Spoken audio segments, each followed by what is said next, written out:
इसको मैं तानाशाही समझूं, मैं इसको इमरजेंसी समझूं, मैं इस बात को ये समझूं कि ऐसा दबाव बनाना चाहते हैं, डराना चाहते हैं, धमकाना चाहते हैं कि दूसरे के धर्मों में शामिल ना हो। नेताजी मुझे पहली बार लेकर के आए थे, उस दिन से आज तक लगातार आ रहा हूं, लेकिन ऐसी बैरिकेडिंग कभी नहीं देखी। बैरिकेडिंग इसलिए की जा रही थी कि लोग त्योहार न मना पाएं और जो अपनी धर्म की मान्यताएं हैं, धर्म की जो परंपराएं हैं, वो भी न मान पाएं। बहुत बहुत मुबारकबाद, ईद के त्योहार की बहुत बहुत मुबारकबाद। आज आपके माध्यम से पूरे प्रदेश, देश और दुनिया के सभी लोगों को बहुत बहुत आज मैं मुबारकबाद देना चाहता हूं। ईद का त्योहार हम सब खुशी से मनाते हैं, एक दूसरे से गले मिल करके, सिवैयां खा करके, और उम्मीद करते हैं कि जिस तरीके से हम सब गले मिल करके एक दूसरे का सम्मान करते हैं, एक दूसरे से कैसे हमारे बीच मोहब्बत बढ़े, प्यार बढ़े, लगाव बढ़े, और यही हमारे देश की खूबसूरती है कि जहां पर अलग अलग धर्म के, अलग अलग रास्ते पे चलने वाले लोग सब हम एक साथ मिलकर के रहते हैं। दुनिया में भारत जैसा अच्छा देश, हिंदुस्तान जैसा खूबसूरत देश कहीं नहीं है जहां इतनी जाति धर्म के लोग मिलकर के रहते हैं, त्योहार मनाते हैं, एक दूसरे से खुशियां बांटते हैं। जहां हम एक दूसरे की खुशियों में शामिल होते हैं, वहीं एक दूसरे के दुख तकलीफ में भी शामिल होते हैं।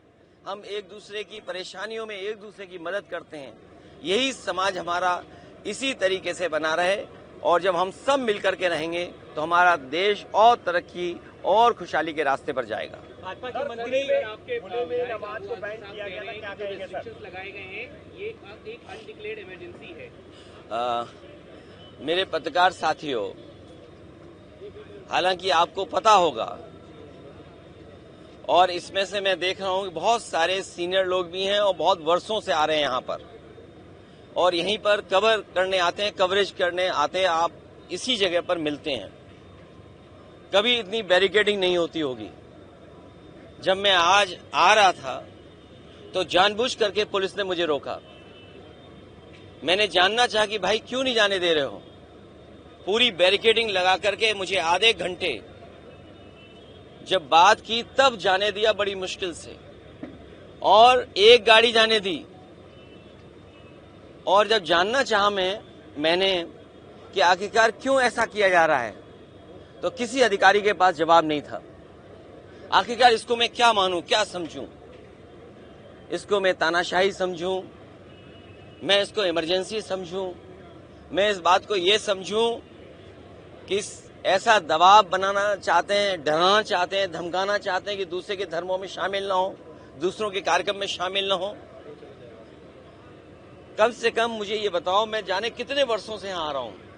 मुझे याद है नेताजी मुझे पहली बार लेकर के आए थे, उस दिन से आज तक लगातार आ रहा हूं, लेकिन ऐसी बैरिकेडिंग कभी नहीं देखी। और बैरिकेडिंग इसलिए की जा रही थी कि लोग त्योहार न मना पाएं और जो अपनी धर्म की मान्यताएं हैं, धर्म की जो परंपराएं हैं, वो भी न मान पाएं। तो सबसे बड़ा खतरा लोकतंत्र को है, संविधान को है।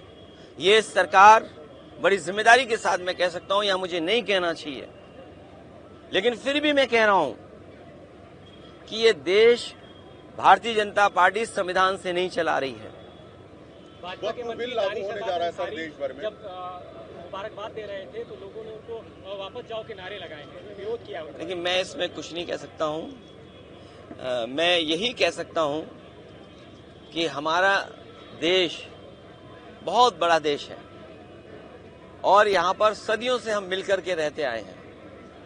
हमारी मिली जुली संस्कृति यही है कि कब किसके एक दूसरे के खाने से हम मिल गए, एक दूसरे के कपड़े पहनावे से हम मिल गए।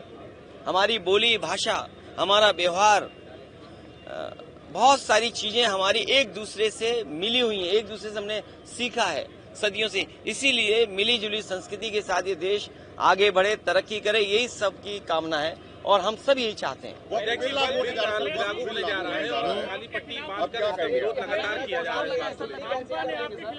भाजपा ने आपके खिलाफ कुछ पोस्टर्स लगाए हैं, आपका जो गौशाला वाला स्टेट मैं तो भाजपा से कहूंगा, अगर गाय के सवाल पर हमसे बेहतर कौन जानता होगा।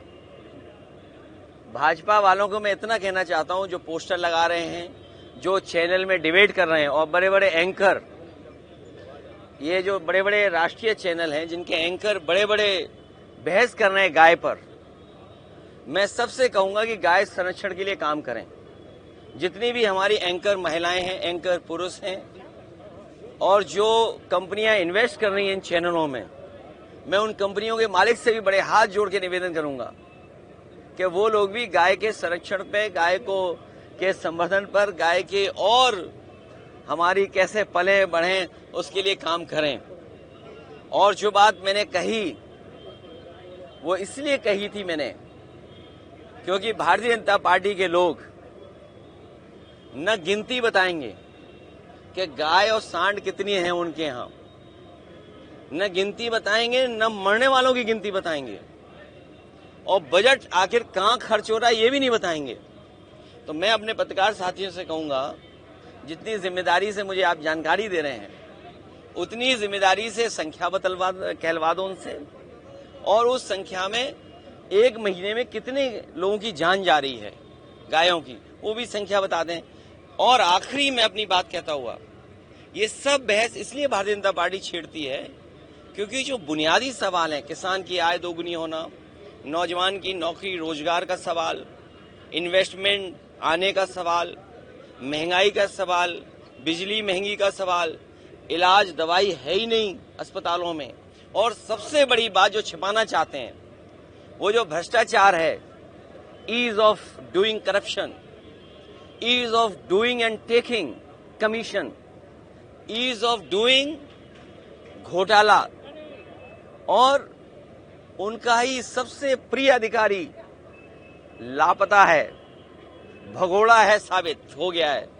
और मैं आपसे कह रहा हूं, इतने चैनलों के सामने मुझे किसी ने जानकारी दी है कि वो आईएएस अधिकारी मुख्यमंत्री आवास में छिपा हुआ है। आप देश भर में सर वक्त लागू होने वाला है। विधायक नंदकिशोर गुर्जर अपनी ही सरकार के खिलाफ हमलावर हैं। देखिए, हमलावर नहीं है। उन्होंने कहा कि माँ का दूध पिया हो तो, अगर ये बात गलत हो तो बताइए। बिल्कुल सही कहा भाई, जो विधायक है कब दुख तकलीफ में होगा, परेशानी में होगा, उसका अपमान हो रहा होगा, वो अपमान नहीं सहन कर पाया। अपमान जो हुआ उसने अपनी भाषा गुस्से में निकाल दी। तो अब सोचिए, उन्हीं का विधायक ये कहता हो, उनके अधिकारियों का हो, माँ का दूध याद दिलाता हो। अब अधिकारी जाने और बीजेपी के लोग जाने। अखिलेश जी, सड़कों पे कांवरिया चल सकते हैं तो 5 मिनट की नमाज क्यों नहीं हो सकती? अबू आदमी ये पूछ रहे हैं। वो ठीक कह रही हैं। क्या कहेंगे सर? ममता बनर्जी जी जो कह रही हैं एकदम ठीक कह रही हैं। आज जो ममता बनर्जी जी फेस कर रही हैं बंगाल में, जिस तरह का भारतीय जनता पार्टी झूठा प्रचार कर रही है बंगाल में और बिहार में, इसी तरह का गंदा प्रचार, घटिया प्रचार भारतीय जनता पार्टी ने यूपी में भी किया था, और आप लोग सब जानते हो। लेकिन मैं जानता हूं कि आप भी कुछ नहीं बोलोगे।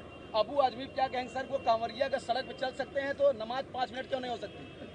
उस बहस में मैं नहीं पढ़ना चाहता हूं, लेकिन जो सड़क है, मेरे साथ कौन चलना चाहता है? अभी सोमवार को कौन चलेगा मेरे साथ? बताइए सर, कहाँ चल रहे हैं? हाँ, अच्छा, हाँ, ठीक है। एक है देवी, उनके पास हम और आप सब लोग चलेंगे, ठीक है? हम ले चलेंगे आपको, हम लोग ले चलेंगे सब।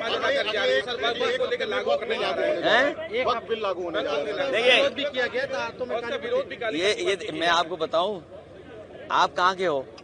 नहीं, न्यूज नहीं, यूपी के हो ना। अगर ये प्लॉट लेना चाहेंगे उत्तराखंड में तो इन्हें 250 मीटर का भी प्लॉट नहीं ले सकते। सोचिए, आप ही के प्रदेश से निकला हुआ बना हुआ प्रदेश, और अगर आप जाना चाहें तो आप वहां 250 मीटर का भी प्लॉट नहीं ले सकते। बताइए, आप आपका पड़ोसी प्रदेश, सोचिए ना क्यों। और हमने मुख्यमंत्री बनाया हुआ है उन्हें, तो मैं चाहता हूं ये मुख्यमंत्री भी उत्तराखंड चले जाएंगे।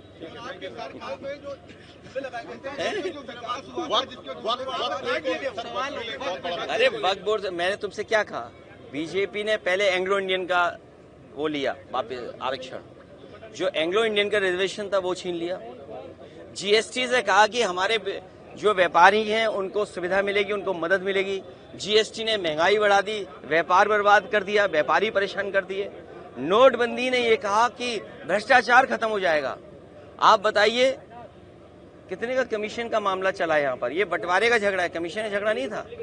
जब बंटवारा का ठीक होता तो कोई किसी के खिलाफ एफआईआर नहीं होती। ये बंटवारे की वजह से हुआ है। तो आज तक बीजेपी ने जो फैसले लिए हैं उससे पॉलिटिकल लाभ लेने के लिए लिए उन्होंने। जो मोटी बात ये है, जो फैसले, जो कानून, जो संविधान में परिवर्तन भारतीय जनता पार्टी करती है उससे पॉलिटिकल लाभ लेना चाहती है। उससे भारत का विकास, हिंदुस्तान का विकास नहीं होता। और अगर भारत का, हिंदुस्तान का विकास हो रहा होता, चाहे नोटबंदी के फैसले से, चाहे जीएसटी लागू करने के फैसले से, तो आज हमारे 80 करोड़ लोगों को राशन नहीं देना पड़ता। 80 करोड़ लोगों की आय सरकार नहीं बता पा रही। आप वक्फ बोर्ड की बात कर रहे हैं, बीजेपी वालों से पूछिए कि 80 करोड़ लोग जिन्हें आप राशन दे रहे हो उनकी प्रति व्यक्ति आय क्या है। और आपसे बेहतर कौन जानेगा, कोविड के बाद से आपका वेतन नहीं बढ़ा।